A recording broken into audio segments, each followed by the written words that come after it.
Our next speaker is Brian Davis, and Brian is the president of the Kentucky chapter of the American Planning Association. And outside of his role in the APA, Brian is a planning manager with Louisville Metro Planning and Designing, where he specializes in current planning operations. Brian has been a professional planner since 1999 and earned his American Institute of Certified Planners certification in 2005. He also currently serves as city clerk for the city of Barber Mead and as an adjunct instructor for the University of Louisville Department of Urban and Public Affairs. Brian will be sharing the latest information on practices and techniques used by Kentucky communities to address current and post-disaster planning challenges. Brian, we're glad to have you today and welcome. All right, good afternoon. Thanks, Tad. Yeah, my name is Brian Davis. I'm with the chapter president for the American Planning Association Kentucky chapter. Sustainability and resilience, it's not a new topic by any means. And it seems like here lately, with the increase in natural hazards and extreme weather events that people are experiencing all across the United States, planners are starting to take more responsibility for trying to come up with ways to adapt to the situations that we're dealing with. Can we come up with ways that we can either reverse or minimize the effects that we're feeling from these types of events? And because of that, during this new continuing education cycle, the American Institute of Certified Planners are requiring all AICP members to have at least 1 hour of training in sustainability and resilience. So this is something that we, the planning community, are taking note of and are trying to address in the work that we're doing throughout our communities. As many of you may know, not all counties in Kentucky have zoning in place. This map it's old, but it's pretty accurate in terms of that. The counties that you see that are in blue are counties that do not have countywide zoning. So because of that, not all of our communities have zoning as a tool where they can use not only to prepare for potential disasters, natural disasters that may occur in their communities, but then how do they deal with that, if and when something should occur. In Kentucky, the comprehensive plan is kind of the blueprint for development in our communities. The comprehensive plans, they serve as a guide for public actions and then really serve as the basis for decisions that are made regarding development on properties within our communities, whether it's subdivisions or zonings or some sort of development plan.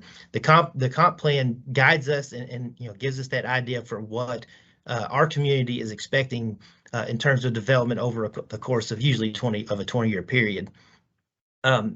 Now, in communities where zoning is, in communities that practice zoning, they are required to have a comp plan.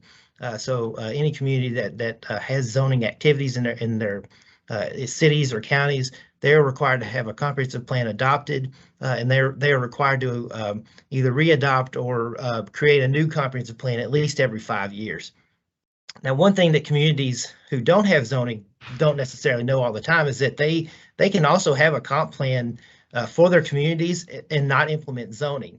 And so oftentimes, we encourage people to go ahead and have a comprehensive plan on file so that as they make decisions that, regarding developments in their communities, even though they may not have zoning, they at least have that comprehensive plan to support the decisions that they are that they are making and the programs that they are implementing in order to help better their community. Now, the Kentucky Revised Statutes, Chapter 100, or as we affectionately refer to it as KRS 100, it tells us what we are required to have in our comprehensive plans. You can see here the bullets listed. They have goals and objectives, land use plan element, the transportation plan element, and then community facilities plan element. The one that people don't necessarily ignore, but don't always express the needs of their communities in is that last bullet point. It's kind of like a grab bag of topics, kind of a miscellaneous category where basically if there's something that your community feel strongly about, then they can include that as a chapter in their comprehensive plan. And some of the recommendations that are included in KRS, talks about flood control, conservation, natural resources, and other programs, again, which the community, the planning commission, and local officials feels that need to be addressed, for the purpose of comprehensive planning. And so it's in this part of KRS where communities will address these additional issues, and a lot of times they'll address potential natural disasters or things and issues that they know that exist within the community that may be a hazard. For example, in Warren County, they have a map that shows the amount of risk associated with developing on those areas that are associated with karst development. And so what they've done is they've identified areas where karst is at high risk and at moderate risk. And so they, in turn, develop regulations in their land development regulations in order to help minimize the impact that development may have, or that this karst may have on developments that are in the areas. And hopefully avoid situations like what we have in the bottom corner, which was when the massive sinkhole opened up in the middle of the National Corvette Museum that resulted in a lot of damage and a lot of car damage, which you can see in the photo. Another common environmental feature that people address in their comprehensive plans are floodplains. So the picture in the top left is just a small portion of floodplain identification map that is included in the Louisville Metro Jefferson County comprehensive plan. And again, we use a map like this in order to develop regulations that allow us to provide additional setbacks and buffers along streams, minimize the amount of development activity taking place in and around the floodplains, and even create overlay districts around significant and more sensitive areas in order to hopefully stave off any kind of significant damage that may be caused during a flood event. The bottom picture here is one of the pictures from the most recent flooding activities that took place in Eastern Kentucky 2 weeks ago. An event like that is kind of hard to plan for because I think they got about 10.5 inches of rain in a 2-hour period. But again, if you identify areas where flooding can potentially be a problem, then you can address that ahead of time by not allowing any development in those areas. And so in the long run, it's better for the community and better for the environment. So FEMA, they, in some of their documentation, they recommend that communities address safety and hazardous elements in the comprehensive plans that they are developing for their communities. And then once those are in place, you can develop a variety of tools that I just discussed in order to help to create safer areas and then also limit development in these areas where you know that the hazards exist. And again, one of the more effective ways of doing this is to include restoring natural areas and to include buffers, again, so that you can both protect these areas, but then also minimize any potential hazards that may pop up should you have an event. All right, so going from the from local planning region to more of a regional, some regional issues that can be addressed.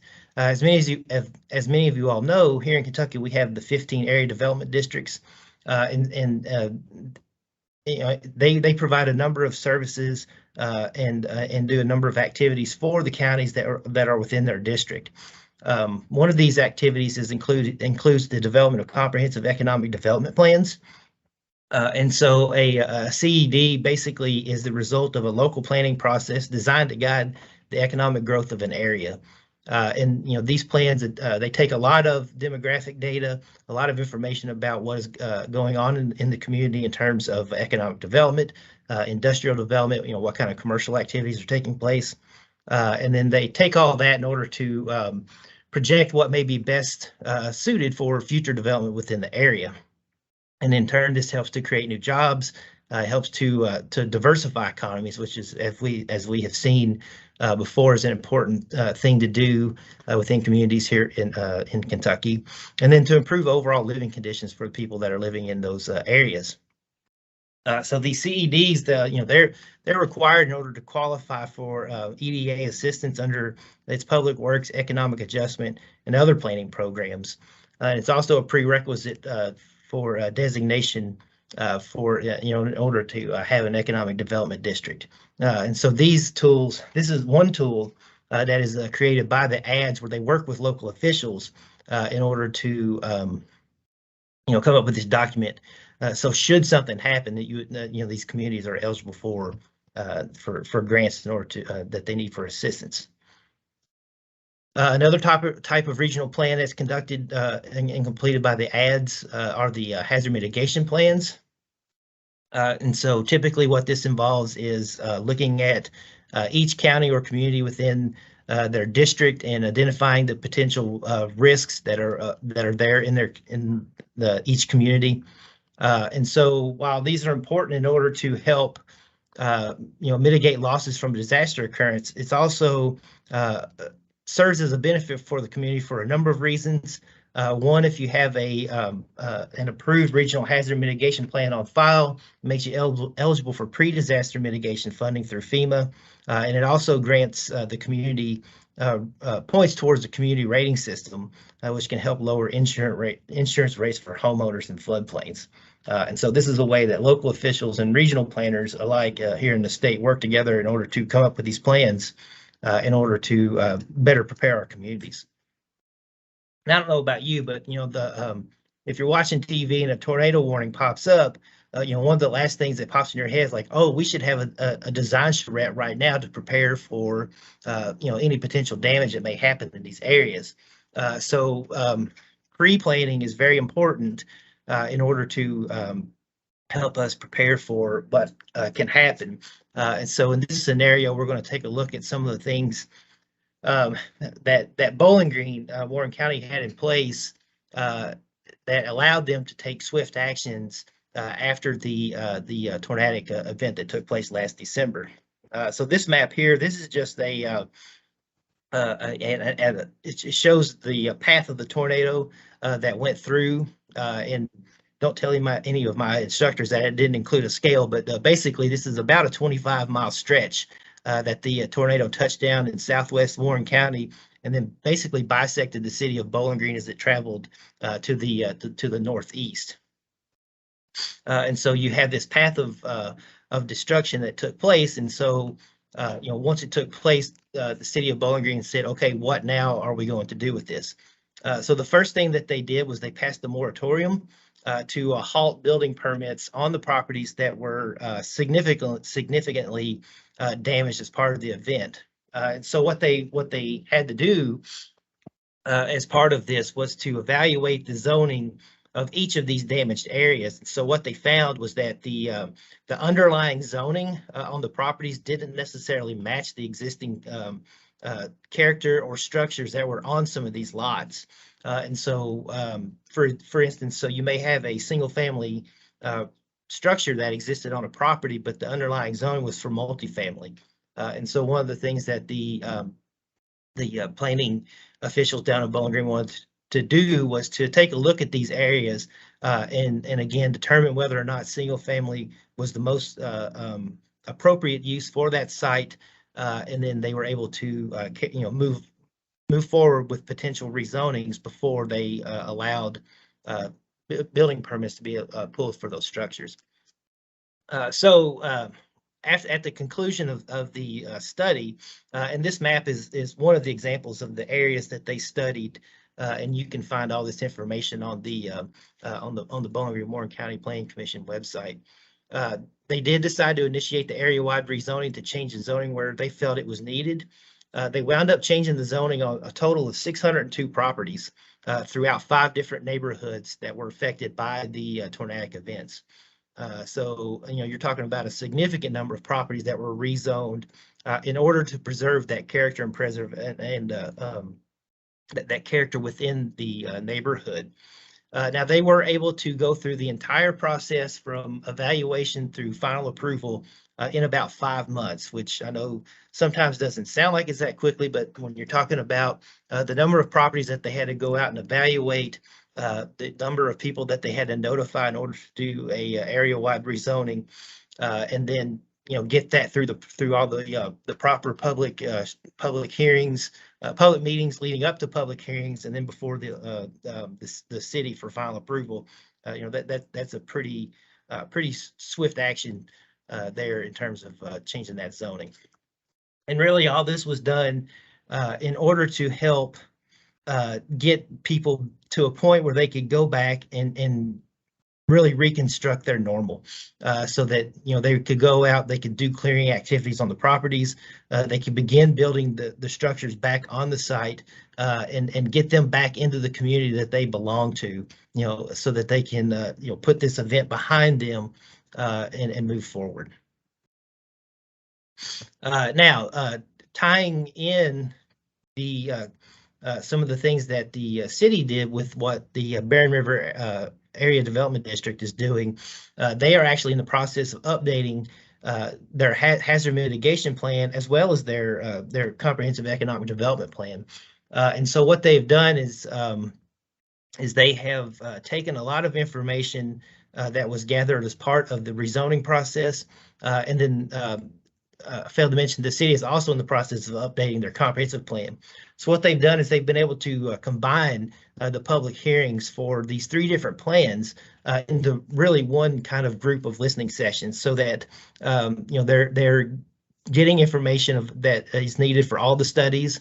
They're getting feedback from people that can be used in all the studies, and really just knocking all this out in one bite instead of trying to come back and take back to the community and do multiple meetings and really try where you would risk fatigue from the community wanting to participate in public hearings. And so they've done a really good job with getting that information and trying to get everything updated as quickly as possible in the wake of this. So what are some of the lessons that learned from what has been going on in Bowling Green? One, you got to have a good emergency response plan in place. You don't know exactly what's going to happen, when it's going to happen, or where it's going to happen. But if you have a good response plan in place, then you can at least know or refer to that once it's time to take action. Communication is always important, and especially having good communication between the different departments, whether it's your emergency responders, your planning department, your building department, local officials, making sure everybody is aware of what's going on at the local, regional, and federal level, so that people are communicating and not duplicating work that's unnecessary. You have to be willing to make decisions. Tad kind of touched on that during his portion of the presentation today. You have to be willing to make decisions and see them through. You can't waste time, because you have a lot of people there that are depending on you to make these decisions in order to help get them back into their homes and help them get back to what is normal for them. And then, of course, you have to be adaptable. If there's anything that as planners know, you can have the best plan in the world, but sometimes things just don't go as needed. And so you have to be willing to change depending on the conditions and the cards that are dealt to you. And so that is an important thing that the Bowling Green community has learned. Being adaptable and being willing to make changes again to help people get back to normal. That concludes my portion of the presentation, and I look forward to hearing any questions that you may have for me. Thank you.